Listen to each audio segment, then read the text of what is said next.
આજકાલ લોકો સંસ્કારી એટલા બધા થઈ ગયા છે કે ચલાવવા માટે તેમની પાસે એક્ટિવા છે, સારો મોબાઈલ છે, તેઓ સ્ટાઇલમાં વાતચીત પણ કરે છે, પણ તેમના મનમાં તો જાણે એક ચોર જ વસે છે. અને આવું જ કંઈક જોવા મળ્યું જામનગરના રામેશ્વર વિનાયક પાર્કમાં, જ્યાં મહિલા એક નાની બાળકી સાથે એક્ટિવામાંથી પસાર થાય છે. થોડે દૂર જઈ અને એક્ટિવા ઊભું રાખે છે, ત્યારબાદ સ્ટાઇલથી આખે શેરીમાં આટાફેરા કરતા તે રેકી કરે છે અને ફોન પર વાત કરતી દેખાય છે. અને જેવો જ મોકો મળે છે, ફોન ખિસ્સામાં મૂકે છે અને તેની નજર પડે છે કોઈના જૂના સુકાઈ રહેલા કપડાં પર. ત્યારબાદ તે દોરીએ સૂકવેલા કપડાં ફટાફટ ઉતારે છે અને આ કપડાનો સંકેલો કરી અને ત્યાંથી તે ભાગે છે.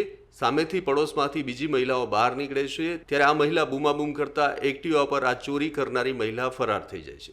ત્યારબાદ સીસીટીવીમાં તપાસ કરતા આ મહિલા નજીકની શેરીમાં ભાડે રહેવા આવી હતી, જે બાદ લોકો તેના ઘરે પહોંચ્યા હતા. મકાન માલિક સાથે માથાકૂટ થઈ. મકાન માલિકે મકાન ખાલી કરાવી દેવાની બાંયધરી આપતા સમગ્ર મામલો થાળે પડ્યો હતો.